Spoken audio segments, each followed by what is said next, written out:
तो अब हम डिस्कस करेंगे एक और स्कीम के बारे में। इस स्कीम का नाम है pre matric scholarship scheme for OBCs, economic backward class and denotified nomadic and semi nomadic tribe.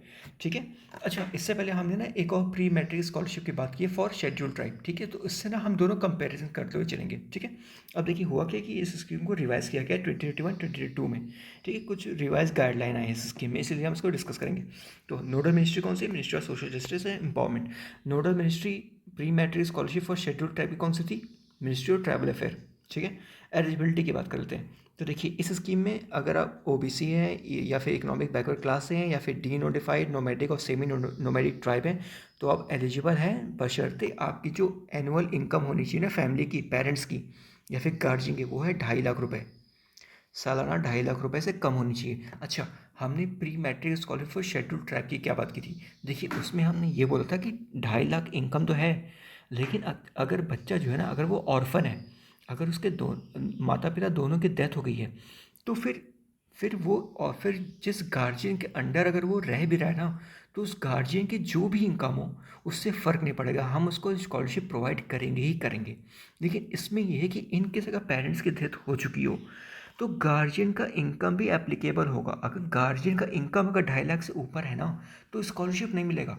लेकिन शेड्यूल ट्राइब के केस में गार्जियन से इनकम से हमें मतलब ही नहीं था।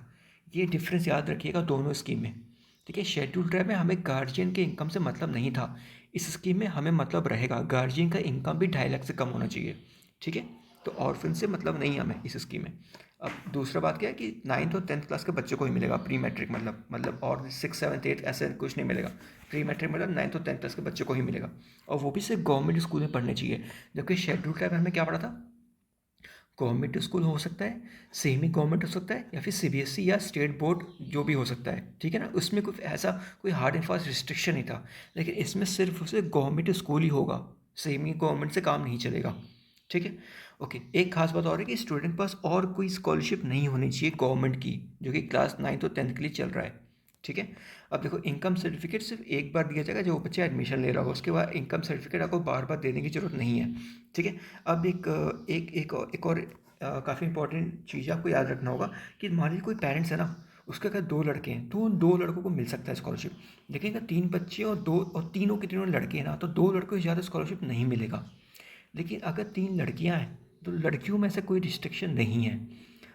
किसी भी पेरेंट्स के 2 लड़कों को से ज़्यादा स्कॉलरशिप नहीं मिल सकता, तीसरे लड़के को स्कॉलरशिप नहीं मिलेगा। देखिए ये रिस्ट्रिक्शन लड़कियों के केस में नहीं है। ठीक है। So only 2 boys of same parents will be entitle for scholarship, but restriction is not applicable to girls. ठीक है। टारगेट क्या है? देखो टारगेट ये तकरीबन 5.5 करोड़ बच्चों को कवर करना है। ठीक है। अब बात करते हैं कंट्रीब्यूशन की। तो इस सेंट्रल रिस्पॉन्सिबल स्कीम में 60-40 का कंट्रीब्यूशन है। Pre matric scholarship for schedule tribe में कितना कंट्रीब्यूशन था? उसमें कंट्रीब्यूशन से 70-30 का डिफरेंसेस याद रखिएगा, वरना कन्फ्यूजन हो जाएगा। ठीक है। अब बात करते हैं की फीचर का। तो देखो एकेडमिक अलाउंस जो है ना, वो 4,000 रुपये पर एनम मिलेगा। मिलेगा आपको मंथली, मंथली मिलेगा। मंथली कॉन्ट्रीब्यूट मतलब 12 से डिवाइड करो, मंथली जितना आ जाएगा उतना होगा। मतलब टोटल साल भर में 4,000 रुपये मिलेगा, लेकिन पेमेंट मंथली होगा। सो उसको 12 से डिवाइड कर देना, जो भी अमाउंट है वो मंथली उसको मिलेगा। ठीक है। अब देखो हमने देखा 2.5 लाख रुपए इनकम लिमिट है, लेकिन स्टेट गवर्नमेंट ने कुछ और स्पेशल एफर्ट भी करेगी, ताकि जो पूरे सेक्शन की सोसाइटी है, पूरे सेक्शन के जो इंडिविजुअल्स हैं ना, जो स्टूडेंट्स हैं पूरे सेक्शन ऑफ सोसाइटी के, वो भी शामिल हो सके। अब पूरे सेक्शन से मतलब क्या है? मतलब जो हमारा सोशियो इकोनॉमिक कास्ट सेंसस आया था ना, उसमें जो अगर 3 या 3 से ज़्यादा जो पैरामीटर्स है उसमें अगर वो डिप्राइव है, तो उसको स्टेट गवर्नमेंट कोशिश करेगी इस स्कीम में अंडर लाए। ठीक है। या फिर अगर दोनों में से कि कोई एक फादर या मदर कोई एक इलिटरेट है ना, तो वो भी कोशिश करेगी गवर्नमेंट कि इस स्कीम के अंदर बच्चों को लाया जाए। स्पेशल एफर्ट लाया जाएगा गवर्नमेंट के, स्पेशल एफर्ट होगा स्टेट गवर्नमेंट का। ठीक है। ओके, अब बात करते हैं।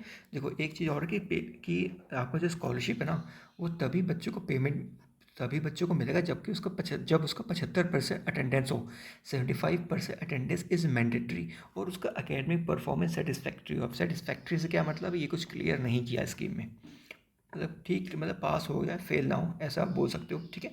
और migration from one institution to another allow है अंडर एक्सेप्शन सर्कमस्टेंसेस। और जितनी भी स्कॉलरशिप मिलेगी 5% जो है ना स्टूडेंट विद डिसेबिलिटी के लिए रिजर्व रहेगा, और 30% स्कॉलरशिप वो गर्ल्स स्टूडेंट के लिए। ठीक है। ओके, और कुछ तो इसमें है नहीं शायद। कुछ मिस तो नहीं किया हमने? नहीं, ठीक है, okay, thank you, thank you.